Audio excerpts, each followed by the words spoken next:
to another edition of the Night Report podcast. I'm your host, Mike Broadbent. Joining me once again is my co-host, Richie O'Leary. We have a lot to talk about. Richie was at practice on Monday. He was able to speak with Kenny Fletcher afterwards. Had some good quotes from him. Jay Young has announced his return to Rutgers basketball. He's a big part of what Steve Pikiell has done. He was an assistant with him for 15 years, left to be the head coach of Fairfield, and is returning to be one of Pikiell's top assistants. And we have a few other things to discuss. But first, this podcast is presented to you by Night.They Apparel. Beat the heat this summer with our hot, one-of-a-kind products. With temperatures rising, there's no better time to refresh your wardrobe with cool and stylish summer essentials. Whether you're planning a beach getaway, a picnic in the park, or simply lounging in the yard, we've got you covered. Visit their website today and explore a full range of summer essentials, from pool floats and spatulas to bathing suits and tank tops. If you use our promo code RUCKERSRIVALS, you can get 10% off your purchase. Shop now and keep shopping. We also have an exciting thing to announce with Night.They at the end of the podcast, so stay tuned because we have another giveaway to talk about. But Rich, you were at practice on Monday. The second practice that you've attended. Overall, we've talked about vibes. Just kind of give us the high level. How are things going with the Rutgers football team so far in training camp? Everything sounds pretty promising. I know I've said it before. The offensive, I don't know if I said it on the pod, actually. I only said it on the message boards, but after talking to some people, there's a lot of hype around the offensive line and their development in year 2 under Pat Flaherty. They think they're going to take another leap. It was a big leap last year. I think they were second least in sacks given up, or maybe top. They might have been top in the Big Ten, if I can remember. Either way, I mean, that's leaps and bounds ahead of what they were, 2 years ago, 3 years ago. They had Ulrich, They had Augie Hoffman, and it's no knock on those guys. They weren't producing. And then all of a sudden, Pat Flaherty, 40-year coaching veteran, comes in, 2-time Super Bowl champ, and he does what he does best, produces and develops guys.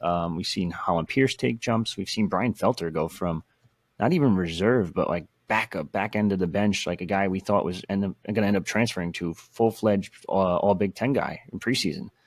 Gus Sawinskis has made some moves as well. I'm trying to think who else. Kobe Asamoah, Shedrick Rhodes, Tyler Needham. Some of the young guys are starting to make some moves too. Dominic Rivera is a guy that people should keep an eye on. Taj White. But yeah, offensive line play has been great. And that's not easy. So specifically going against a very talented defensive line every day of the week. I think that room's going to make some noise as well. I know Greg said it specifically at Media Day. He wants to get more of a pass rush when they're rushing 4 guys.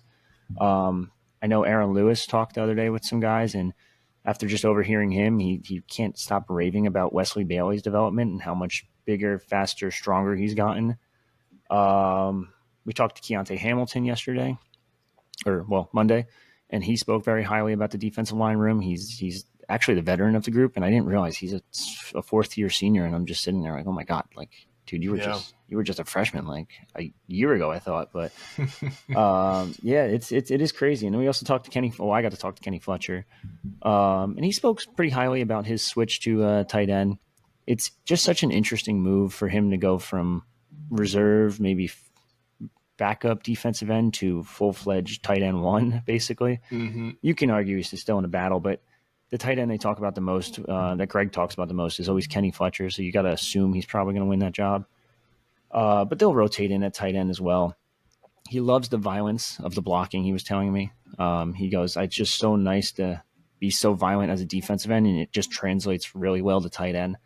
And then I asked him about Coach Vallone, because Coach Vallone was a defensive lineman himself, and now he's coaching tight end. So a little bit of a similarity there. But yeah, no, I mean, it just sounds very promising overall. It sounds like the offense will be a little bit better. And that's just simply because at the end of the day, it's better quarterback play. I think they have a better wide receiver room than last year. I think they have tight ends probably about the same. I think offensive line will take a leap, and add all that together with the top running back in the Big Ten should open up some more holes for him. And I think this is going to be a really good year for Rutgers. Yeah, you also recently spoke to Dymere Miller and Robert Longerbeam. So let's first talk about what Dymere Miller said. I know this was a few days ago. This was last week in camp when you spoke to him. But what were some of the main takeaways that Dymere Miller left you with when you spoke to him? I'd say the speed. Just obviously the jump from FCS to FBS is huge. Despite putting up very good numbers last year, I don't think he's going to put up 1,500 yards at Rutgers. I'd be shocked. Yeah, that's safe to say. But I think you've said it before. If they get 60 to 70% of that yardage of that usage, then that's huge, and that's kind of, even if you get 50% out of him, that'd be huge. 750 yards from a receiver. When's the last time we've seen anything near that at Rutgers? It's been a couple years. Yeah, no, he's got legit track speed. If you watch his tape, I mean, they put him in positions where they were, getting him balls on screens, on sweeps, on just anything that basically let him get a running start. And, once he got to full speed, nobody was catching him in the FCS level. And trust me, he's probably a 4.4 guy, maybe in the high 4.3s. So I know Shiano talked about this specifically, about how many yards after the catch Rutgers left on the field last year, because, all completions are not created equal. If you can hit a guy in stride, especially a guy like Dymere Miller, you're looking at house calls. Whereas if you hit him and he has to reach back across his body and it slows him down, that might just be a 5-yard gain. So being able to position the balls accurately this year is going to be huge with this infusion of talent, because, Nassim Brantley, while he wasn't able to play last year due to NCAA eligibility issues, he's going to be back as a veteran guy, and it might be a blessing in disguise, like Shiano had said. They have a lot of talent in the offensive skill position room between running back and receiver. Tight end's a little bit more, of a question mark, I would say, but there's talent there. But yeah, it's going to be fun to just see who rises to the top of that receiver room. And kind of the opposite side of the ball, what were some of the things that Robert Longerbeam had to say about, returning as a senior and being, the leader, a leader on the defense, and how the secondary is going to look this year? Yeah, he's a guy that's going to have to step up a little bit big time. I shouldn't say a little bit, big time, actually. Max Melton's gone, so this is cornerback one. He just kind of said he started to master defense a little bit more. He feels very comfortable with it under Joe Harris-Simiak. And that's a perk of having the same DC for 3 years in a row. We're talking about a school that was rotating in coordinators every single year under the previous regime, whether it be defense, whether it be offense. There was like a 14-year straight where they were just replacing OCs. Yeah. But now they're able to keep these guys on board. He spoke very highly of the DB room in general. I know we asked him about Bo Mascow specifically. He kind of raved a little bit about Bo. He actually raved about Dymere Miller, ironically, as from the wide receiver room. He didn't mention any other names when talking about the wide receivers, but he said there's a lot of flashes among the wide receiver group in general.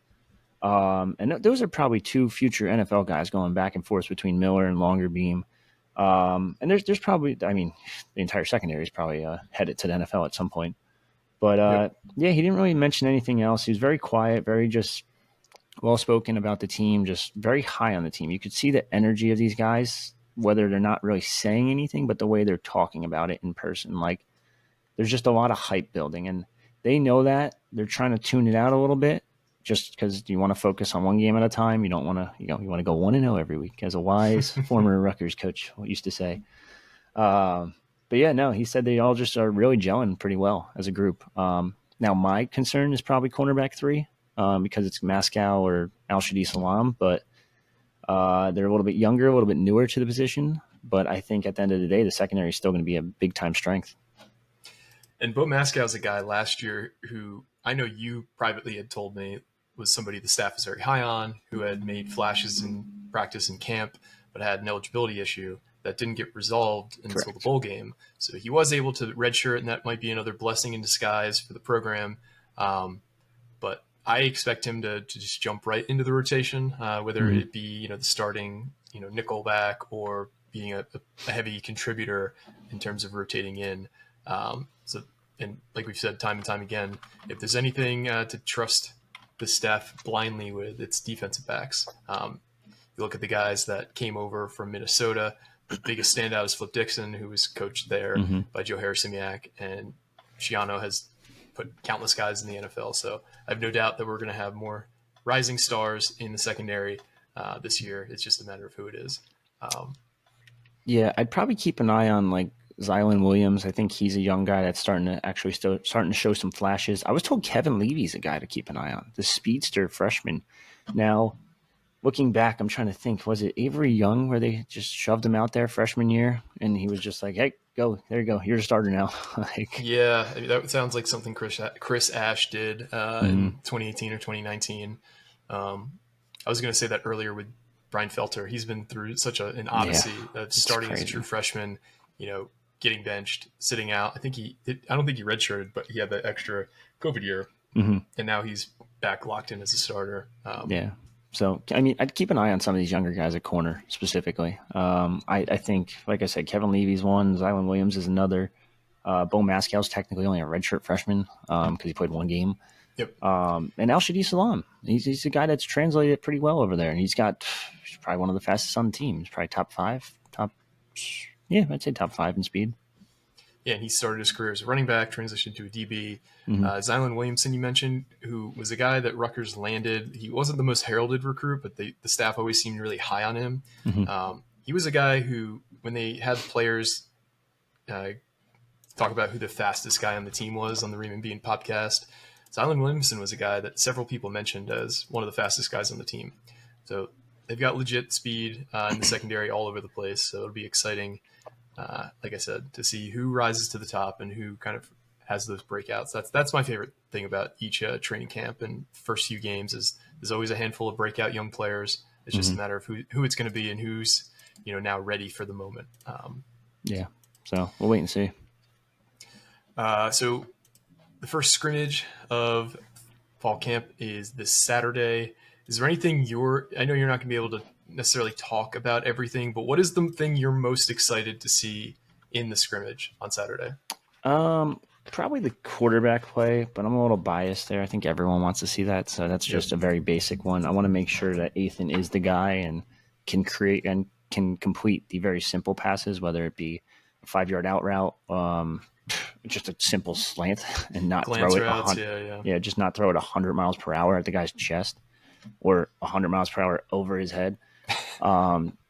It's just you need to make the simple plays. If you can make those simple plays, it's going to open up so much for Kyle Monangai. I don't think people realize that. This pass game can get even it doesn't have to be great. It just has to be average. And then everything opens up for itself.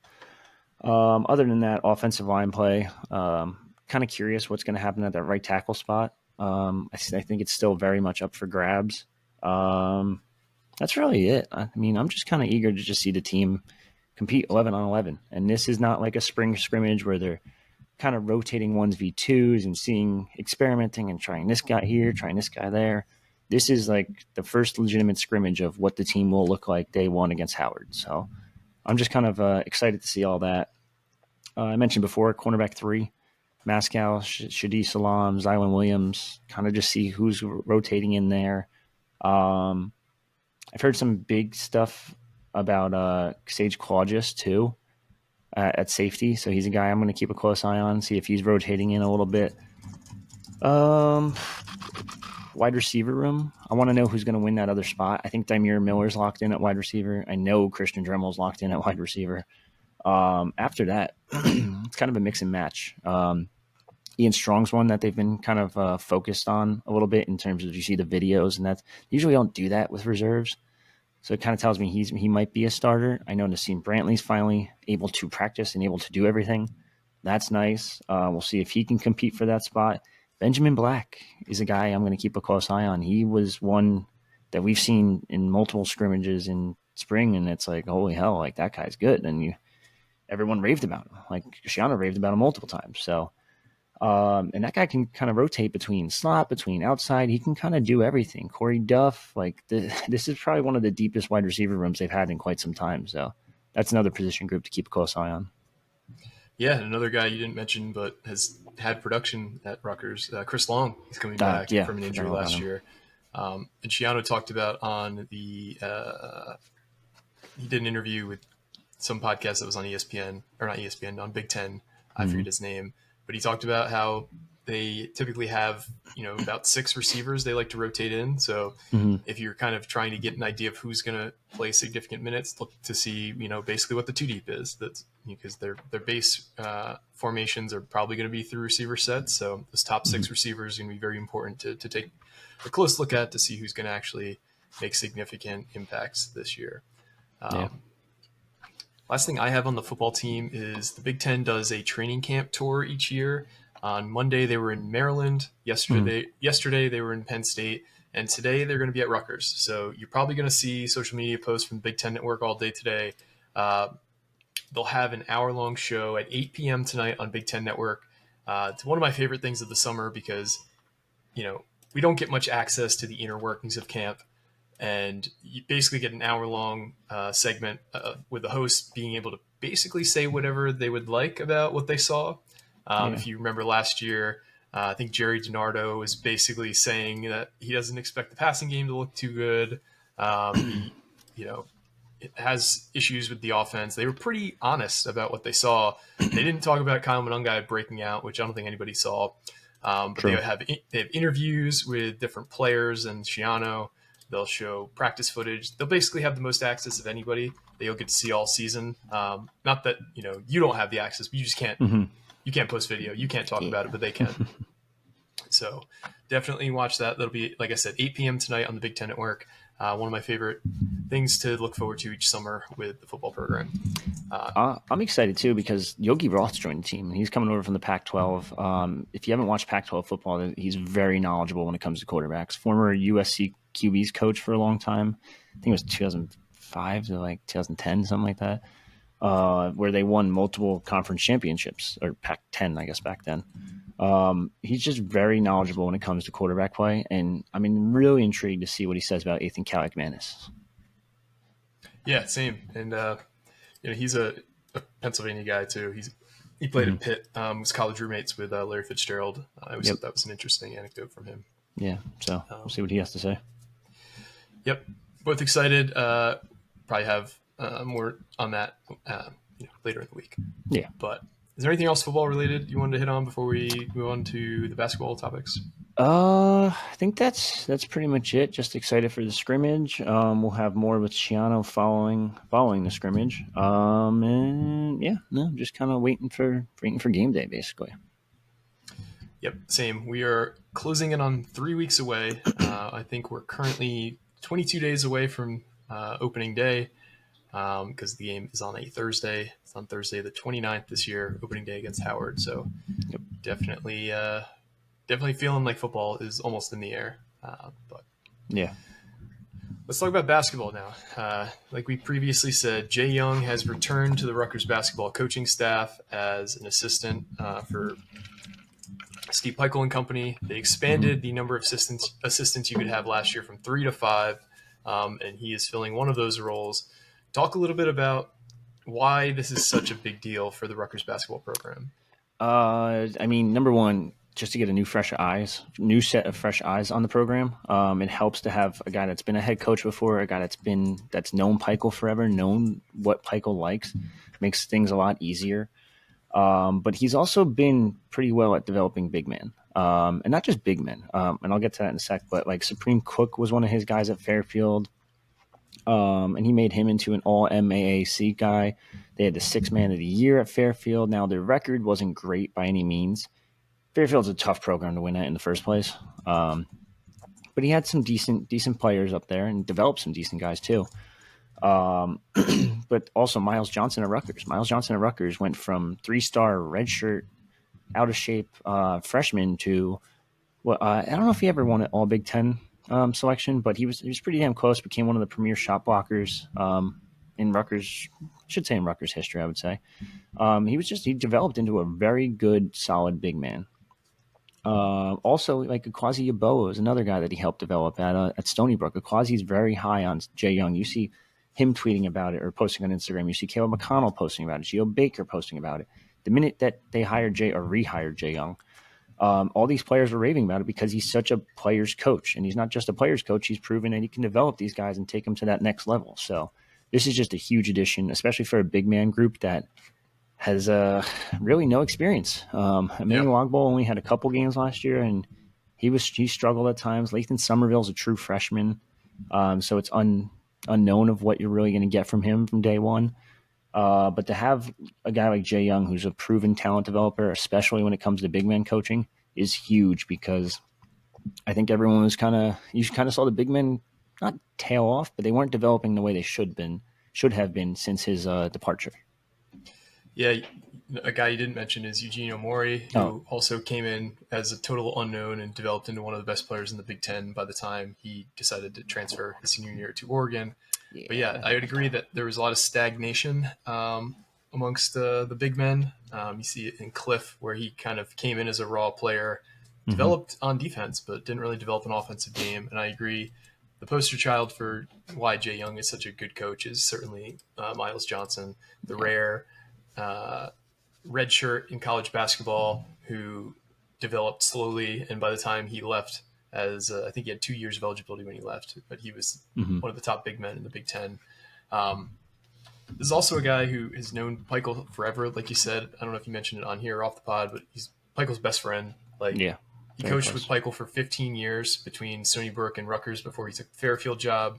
He's been a head coach 3 separate times at 3 different schools. So he's got a ton of experience. He's a good sounding board, and he's just very close with Steve Peichel. I know you were telling me that they were trying to get him back last year. Tell us a little Mm-hmm. bit about like the courtship process of getting Jay Young back to Rutgers. Yeah, it sounds like they tried to get him back originally when he when he left Fairfield. Can dive into that as much as you want. But him leaving Fairfield, it was just more like, hey, like, are you interested? Like, we could find a spot for you. I know we have 3 assistants, but then the NCAA approved this new rule, so now you can have 5 assistant coaches. So he's not going to be on the road. He's not going to be recruiting. Now, is he still going to like probably have his input on some recruiting stuff? Yeah, of course, but he can't go on the road unlike TJ, Brandon, and Smoke Williamson. But this guy has an eye for talent too when it comes to big man. Like, they found Miles Johnson in the middle of nowhere and like, hey, we know you have some low major. I don't even know if Miles had a mid major offer. And then Rutgers sent him one, and I'm sure a lot of people watch the tape. A lot of people question it. They're like, okay, he's got the size, but he's a little slow. And they ended up turning him into one of the best big men in the Big Ten, like you said. Um, but yeah, no, they eventually just were able to come to an agreement, and they say apparently he missed basketball that much. I think it was like an 8 month, 9 month span where he wasn't coaching, and he was just like, man, I missed this so much. And Peichel was like, hey, we will always have an open spot for you. They figured it out, and now he's joining the staff as assistant coach. So just a huge addition, and probably the deepest coaching staff Peichel, I shouldn't say probably, the deepest coaching staff Peichel's ever had since joining Rutgers, and probably one of the deepest in Rutgers basketball history, maybe. Yeah, that's saying something. If you look back to some of the coaching staffs of the past, having guys like Jim Valvano, having guys like Dick Yeah, Vitale, like there's been some very good coaches to come through Rutgers, but I don't think it's hyperbole to kind of compare this coaching staff amongst the best, especially on the recruiting side when you look at some of the players they no, brought yeah, in. 100%. Um, but yeah, it's just, I know a lot of that stuff can get tricky when you're let go as a coach. You know, if you still have years left on your contract, it gets kind of hairy in terms of joining another staff because all coaching contracts have what's called offsetting language, which basically means like, let's say Fairfield owed him $1 million a year for the next 2 years. If Rutgers was to hire him, you have to hire a guy at a fair wage. You can't just like hire him as an assistant and pay him $1. You have to kind of give him something that makes sense. And that offsetting language says whatever Rutgers pays him comes off of what Fairfield owes him. So it's kind of like you're working essentially for free, if that makes sense. But like you said, he missed hoops. He wanted to get back into it, and there's no better place than to hop back into Rutgers right now. So very excited for this addition, and I think it's only going to make a big improvement for this team, especially with those unproven big men. I think it's a bit of a rocket boost to this team, especially on the defensive side in the post. Anything else about the Jay Young edition or anything hoops related that you wanted to hit on before we talk about this giveaway? Um, yeah, I want to just say I don't know, like, it's going to help Emmanuel Ogbol, but I think this is such a big move for Lathan Somerville, who I've projected time and time again is going to become the starter by midseason. I think Lathan just has all the tools in the world. He's got the guard skill set already, growing up as a guard and then having that giant growth spurt. I think if Jay Young can just teach him a little bit about being a big man, some post moves here or there, I think that's the biggest thing too. Like, if you look back, Rutgers hasn't had a guy with post moves since Jay Young left. Like, Cliff was decent. He was athletic as hell. Don't get me wrong, but he really never developed a post move, and that was a big issue. I think having Jay Young back, having him with Lathan for multiple years, probably, I think that Lathan's ceiling is the limit, or sky is the limit for him. He has such a high ceiling, and I think Jay Young can honestly unlock that potential. And I think this kind of gives him. I know people have speculated this addition of Jay Young gives him 1 to 2 more wins. I won't go that far. I'll probably say maybe 1 more win. But this is just huge for future development of big, not just big men, but like I said before, like 6th man of the year, TJ Long, or not, was it TJ Long? Something Long. Yeah, TJ Long at Fairfield a year ago or 2 years ago. Quasi Abo is a guy that developed that has specifically credited Jay Young for his development. So I think he's going to help out. Like I said, fresh new set of eyes.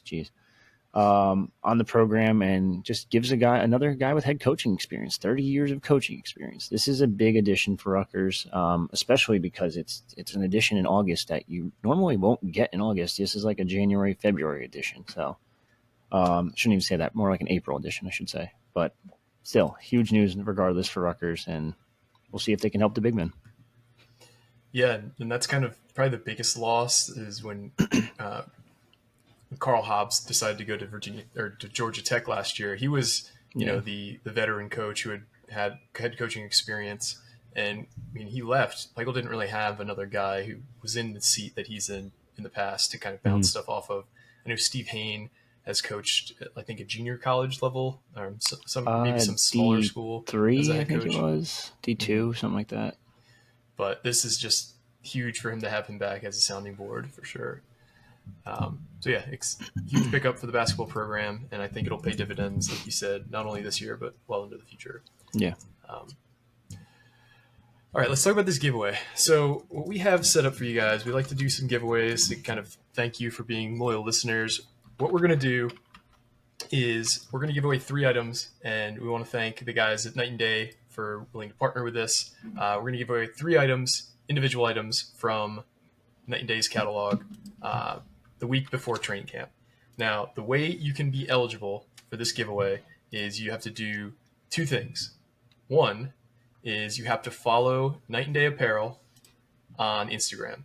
And I think that that account is always linked in our show notes, but it's night.and.day.apparel on Instagram.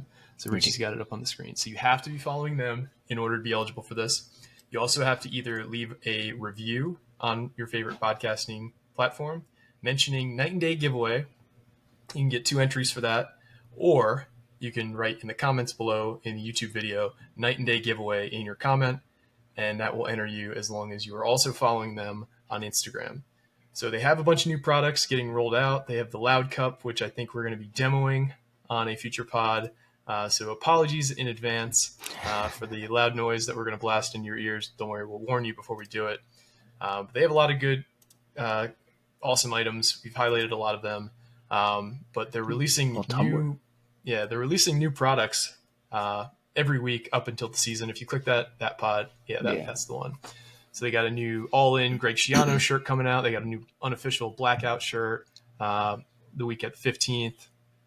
If you got a lady in your life who's a Rutgers fan, or you're trying to convert into a Rutgers fan, they got some really nice yoga gear they just released from Beyond Yoga with Rutgers insignias on it. So they got a lot of great gear. We've talked about it. We've represented it. We've worn it on the pod. I wear it, regularly in my life. The yoga stuff? Yeah, the yoga stuff. Just their gear in general.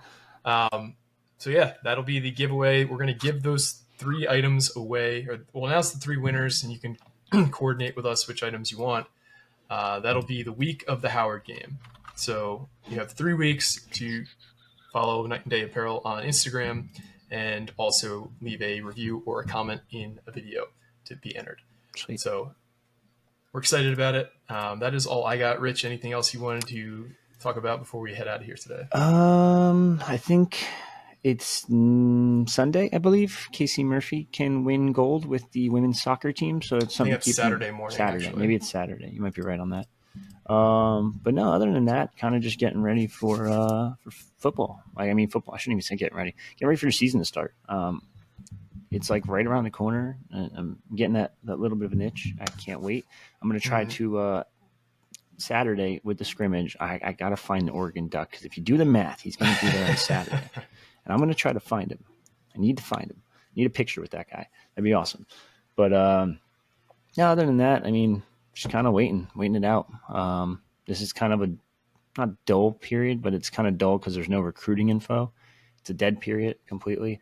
Next year, that dead period's even longer, so it's going to be really boring in terms of recruiting. But yeah, no, the team looks, or should say, it sounds like the team's looking pretty good. We'll know more on Saturday, and we'll have the latest for you on the YouTube channel here or on Rutgers.Rivals.com. Also, if you're going to use SeatGeek to purchase tickets, promo code RutgersRivals, $20 off. That's really it. Yeah, that's the only place you can buy officially sanctioned Rutgers football and basketball tickets online in terms of resale. So if you haven't signed up for a SeatGeek account yet, I don't know what you're waiting for because you're going to need them, especially if you don't have season tickets. Get ready. So, all right, guys. Well, thank you once again to everybody who's listened, rated, reviewed, subscribed. We've seen a big jump in our YouTube channel this year, and we're hoping to grow it even more. You know, we like to do giveaways when we hit milestones. We're closing in on 5,000, so we'd love to have you guys subscribe if you haven't already, and maybe we'll do a giveaway when we hit that number. But for me and Richie, this has been another edition of the Night Report podcast, signing off.